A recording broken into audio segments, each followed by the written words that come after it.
Halo teman-teman, salam satu frekuensi. Nah, teman-teman, seperti yang kita tahu bahwa BNI itu telah merilis laporan untuk full year 2024 dengan hasil yang nggak terlalu bagus, atau bisa dibilang kinerjanya di bawah ekspektasi konsensus dengan laba bersih sebesar 5,2 triliun pada Q on Q atau setara dengan 97% atau 21,5 triliun. Setelah merilis laporan keuangan full year 2024, tentu ada beberapa insight yang perlu kita pahami bersama atau perlu kita bahas bersama agar kita bisa melihat secara objektif ketika kita akan melakukan keputusan investasi melalui sebuah emiten. Nah, salah satunya yang akan kita bahas hari ini adalah Bank BNI. Nah, teman-teman, apakah untuk saat ini prospek BNI di 2025 masih terbilang bagus?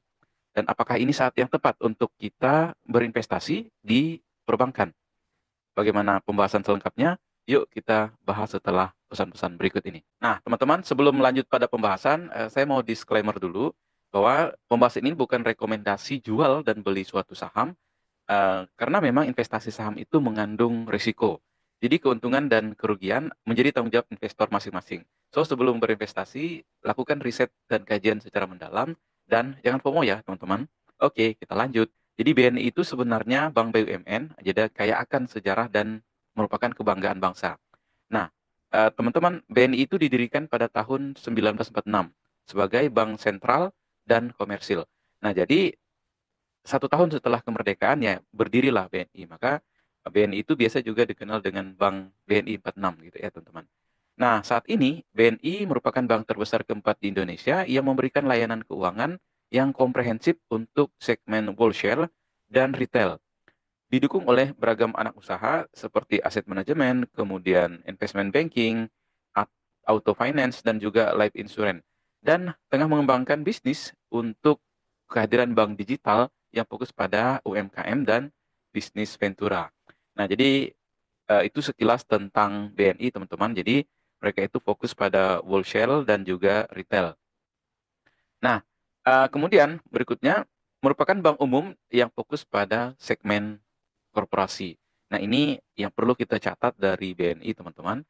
Nah, tentu saja BNI ini memiliki sejarah yang panjang dalam mendampingi korporasi-korporasi ternama di Indonesia yang mengembangkan bisnis dalam beberapa dekade terakhir. Nah, jadi BNI ini juga menjadi pilihan bagi korporasi dan institusi ternama dengan keunggulan kompetitif dan kapabilitas transaksi serta solusi terintegrasi selain pinjaman. Nah, jadi layanan perbankan yang diberikan oleh BNI ini jadi terintegrasi gitu ya teman-teman untuk corporate terutama. Mereka fokus dan menyatakan diri untuk fokus pada segmen korporasi. Nah, beda dengan salah satu 4 big bank itu BRI, teman-teman, mereka fokus pada segmen UMKM gitu ya. Nah, itu teman-teman sekilas tentang Bank BNI. Untuk bisnis model hampir sama dengan bank lain, teman-teman, 4 big bank ini.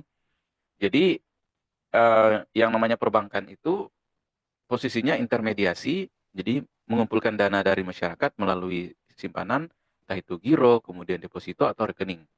Kemudian menyalurkannya kembali dalam bentuk kredit atau pinjaman gitu ya, kredit teman-teman. Jadi mereka posisinya di tengah, mengambil misalnya simpanan dari masyarakat, kemudian menyalurkan kembali gitu ya. Jadi mereka intermediasi fungsinya. Kemudian terkait dengan ikhtisar keuangan di full year 2024, bahwa total aset BNI saat ini 1.084,2 triliun. Nah, dengan laba bersih sebesar 21,2 triliun. Nah, untuk rasio pinjaman terhadap DPK atau loan deposit ratio atau LDR rasionya teman-teman, jadi 96,1%.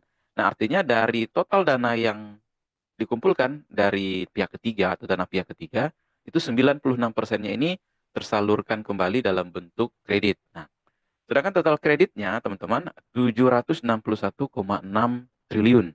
Nah, dengan return on equity sebesar 14,7%. Oke, seperti itu teman-teman. Itu ikhtisar keuangannya. Kemudian untuk rasio kredit macetnya atau NPL-nya 2,0% atau bisa dibilang masih di angka 2%, teman-teman. Nanti kita akan lihat eh, pergerakannya. Kemudian dana pihak ketiga 792,7 triliun. dengan rasio giro dan tabungan atau kasa, teman-teman, atau rasio dana murahnya sekitar 70,4%. Nah, ini bisa dibilang masih lebih rendah dari empat big bank lainnya, teman-teman. Untuk rasio kecukupan modal itu 21,4%. Nah, ini kan minimal 10%. Jadi bisa dibilang secara umum BNI ini termasuk sehat gitu lah ya, teman-teman. Tapi kalau untuk standarnya gitu ya, teman-teman, kalau dibanding empat bank lainnya, nanti kita akan bahas pada segmen khusus gitu ya. Nah, terkait dengan rasio-rasionya, teman-teman tadi kita sudah sampaikan aset. Untuk peningkatan aset, BNI ini sebenarnya tergolong bagus ya, jadi 4% secara year to year. Kemudian peningkatan pinjaman itu cukup agresif di angka 11%. Tetapi ada penurunan dana pihak ketiga sebesar 0,6%. Nah, itu teman-teman. Untuk kasanya sendiri, mereka ada penurunan sebesar 2,5%. Nah, gitu teman-teman secara year on year. Untuk time depositnya 3,8%. Nah, sedangkan untuk net interest income-nya teman-teman ini ada penurunan 1,9%. Nah, jadi secara kinerja sebenarnya BNI ini untuk 2024 itu tuh ya tumbuh gitu ya, tapi di bawah ekspektasi. Nah, pada kuartal keempat 2024, BNI ini mencetak laba bersih 5,2 triliun atau minus 8,2% secara Q on Q atau secara year on year flat gitu ya, teman-teman. Kita bisa katakan seperti itu. Atau ya hanya tumbuh sepanjang 2024 itu 2,7% menjadi 21,5 triliun. Sedangkan realisasi laba bersih itu sekitar 97,2% dari estimasi konsensus. Sedikit di bawah ekspektasi konsensus, teman-teman. Nah, sebenarnya apa yang menopang BNI sehingga bisa menghasilkan eh, laba bersih seperti itu? Nah, yang pertama ada net interest margin atau NIM yang solid. Jadi secara full year 2024 mencapai 4,2% atau lebih tinggi dari yang ditargetkan di atas 4% gitu, teman-teman. Untuk kualitas aset itu terjaga, di mana loan at risk ratio-nya ini tumbuh atau turun di angka 10,3%. Sedangkan untuk gross NPL-nya yaitu stabil di angka 2%. Kredit bertumbuh di 2024 11,6%, teman-teman tadi kita sudah bahas juga, didorong oleh segmen korporasi. Nah, segmen korporasi sesuai dengan yang kita bahas di awal, mereka fokus pada segmen korporasi. Di segmen korporasi ini tumbuh 17,6%, teman-teman, secara year on year. Nah, bagaimana outlook 2025-nya? Jadi untuk BNI mereka menargetkan pertumbuhan secara kredit itu pertumbuhan kredit 8 sampai 10%. Sedikit lebih rendah dari proyeksi Bank Indonesia antara 11 sampai 13%. Itu untuk outlook-nya, teman-teman ya. Sedangkan untuk NIM diproyeksikan 4 sampai 4,2% dengan tekanan di kuartal pertama atau di semester pertama karena sebelum pulih di sebelumnya akan pulih di kuartal atau di semester kedua 2025. Nah, sebenarnya tantangan utama dari BNI ini adalah likuiditas yang cukup ketat gitu ya, teman-teman. Jadi tadi penyaluran pinjaman pada untuk dana pihak ketiganya sudah mencapai 96%. Nah, maka tantangannya itu adalah tantangan likuiditas akibat SRBI dan DHE SDA. Nah, DHE SDA ini teman-teman kebijakan kemarin yang dikeluarkan oleh pemerintah, ini dana hasil ekspor sumber daya alam gitu ya, teman-teman. Jadi pada kebijakan itu nanti akan dipatok mulai berlaku pada Maret sehingga eh, hasil ekspor itu akan dititip kurang lebih selama 1 tahun atau 12 bulan gitu. Itu kebijakannya nanti ringkasannya. Nah, secara demikian kita teman-teman kita bisa simpulkan bahwa kinerja BNI itu cukup solid. Nah, tetapi di 2025 nanti tentu akan menantang. Jadi akan penuh dengan tantangan terutama di aspek likuiditas. Nah, secara fundamental dan neraca keuangan, kesehatan BNI ini sebenarnya terbilang bagus, teman-teman. Nah, jadi kita tadi sudah bahas loan to deposit rasionya meningkat ke angka 96,1% yang menunjukkan ini tekanan likuiditas. Kemudian cost of fund-nya itu naik 5 BPS secara Q on Q, tapi lebih rendah dibanding beberapa pesaingnya. Sedangkan cost of credit-nya di full year 2024 itu di angka 1,1% atau sesuai target. Meskipun memang secara kuartal 2024 itu sempat naik 1,5%.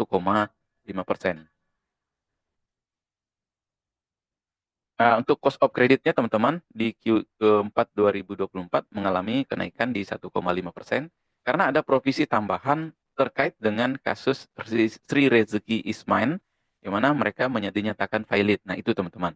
Jadi penyebabnya ya di situ salah satunya gitu ya teman-teman. Nah, kemudian untuk strategi mitigasi risiko, kita tahu bahwa fokus mereka itu adalah peningkatan kasa rasio melalui aplikasi digital dengan nama Wonder gitu, teman-teman. Nah, secara 5 tahunan ya, teman-teman bisa lihat di layar bahwa mereka mengalami peningkatan gitu ya, teman-teman. Nah, untuk loan growth-nya itu secara year to year ya selalu meningkat gitu ya dari tahun ke tahun. Itu dana pihak ketiga juga demikian. Mereka juga mengandalkan revisi aturan DHSDA yang kita bahas di awal tadi. DHE itu dana hasil ekspor sumber daya alam dan insentif giro wajib minimum untuk menjaga likuiditas. Nah, sebenarnya dari kebijakan itu perbankan akan diuntungkan karena mereka akan menerima dana segar dari kebijakan DHSDA itu. Nah, kemudian dari kebijakan itu tentu saja yang dialami oleh sejumlah perbankan ada pengetatan likuiditas akan membantu mereka. Nah, jadi dapat kita simpulkan bahwa secara fundamental BNI ini masih dalam posisi yang kuat, tetapi perlu strategi yang agresif dalam pengelolaan likuiditas. Nah, jadi itu catatan analisa terkait dengan fundamental Bank BNI. Untuk valuasi teman-teman, kalau kita perhatikan, ya untuk sorry bukan valuasi tapi secara kasanya tadi kita bisa lihat tahun ke tahun meningkat. Di 2024 ini ada penurunan dari 71 menjadi 69. Ada penurunan gitu ya 2,5% untuk growth-nya kasa ini sendiri secara konsolidasi. Seperti itu teman-teman. Jadi untuk likuiditasnya ini loan to deposit rasionya tadi 96%, kita sudah bahas di awal. Nah, ini untuk data ini bisa teman-teman baca secara lengkap di presentasi mereka. Kemudian untuk valuasi teman-teman bisa dibilang pada saat penutupan 22 Januari lalu, nah saham 31 Januari kemarin teman-teman, harga BNI itu 4.770 per saham. Nah, mereka sebenarnya di 2024 ini mengajukan dividen payout ratio kepada DPR antara 50 sampai 60%. Nah, artinya kalau kita sandingkan dengan harga saat ini 4.770 akan ada dividen yield mencapai 6 sampai 7%. Nah, itu secara valuasi kita bisa lihat dari dividennya teman-teman. Sedangkan untuk PBV saat ini 1,1 kali atau masih lebih murah dibanding peer-nya seperti BCA dan Bank Mandiri. Tetapi kita perlu catat bahwa 1,1 ini tentu saja karena memang dari kualitas aset mereka jauh di bawah 4 bank lainnya, teman-teman. Nah, kita uh, berasumsi bahwa pertumbuhan laba itu 8-10% di 2025, maka potensi harga wajar yang bisa kita valuasi untuk BRI ini antara 5.200 sampai 5.500. Itu untuk asumsi pertumbuhan harga yang mencerminkan harga profit mereka bisa bertumbuh 8-10%. Maka valuasinya ya ditaksir sekitar 5.200 sampai 5.500. Nah, apakah ini artinya BBNI sedang under value? Nah, jadi gitu teman-teman. Kalau kita bandingkan dengan PBV history, ya 1,2 kali sampai 1,3 kali, memang ada potensi untuk upside gitu ya teman-teman. Tetapi tentu saja sudah tipis ini marginnya kalau teman-teman masuk untuk harga saat ini gitu ya. Tapi dividennya bisa dibilang sangat menarik kalau untuk teman-teman yang mengejar dividen dari investasi gitu ya. Kalau teman-teman tipenya dividen investor 6-7% itu atau di atas deposito, ini tentu saja menarik. Nah, jadi secara valuasi kita bisa simpulkan bahwa BNI ini masih cukup menarik sebenarnya dengan potensi upside yang bisa dibilang solid gitu teman-teman ya. Antara sekitar ya 10-an% lah gitu ya. 10-15% masih ada pertumbuhan di situ. Tapi tentu saja ini eh, melihat kinerjanya di 2025 ini, teman-teman. Kemudian untuk prospeknya, jadi di tengah tren suku bunga yang melandai gitu ya teman-teman, sebenarnya apa pengaruh suku bunga terhadap BNI ini? Nah, jika BI memangkas suku bunga, maka cost of fund BNI ini akan mengalami penurunan, yang berarti net interest margin mereka akan lebih stabil. Nah, jadi dengan yang kedua, adanya revisi aturan DHESDA ini, ada potensi inflow dana dari eksportir yang akan memperbaiki likuiditas mereka. Nah, kemudian insentif GWM-nya ini, giro wajib minimum ini juga akan ditingkatkan. Jadi bank tentu saja lebih leluasa untuk menyalurkan kredit. Nah, sementara untuk potensinya ini bisa jadi katalis positif, teman-teman. Kalau kita lihat, BI ini akan memangkas suku bunga, bisa jadi menurunkan biaya dana atau cost of fund dari BNI ini sehingga meningkatkan net interest margin. Kemudian ada relaksasi aturan likuiditas. Jadi kita juga sudah bahas potensinya. Akan ada ruang untuk ekspansi kredit. Karena kita tahu bahwa untuk dana, untuk LDR-nya sudah sangat tipis, teman-teman, likuiditasnya tipis. Nah, untuk pertumbuhan kredit, ini cenderung stabil, BNI ini, teman-teman, dengan target pertumbuhan di 8-10%. Meskipun memang kalau kita lihat BNI ini tetap pada jalur bertumbuh. Nah, tapi kalau untuk 4 big bank lainnya, teman-teman, 8-10% ini atau di atas 10% bisa dibilang bagus gitu ya, teman-teman.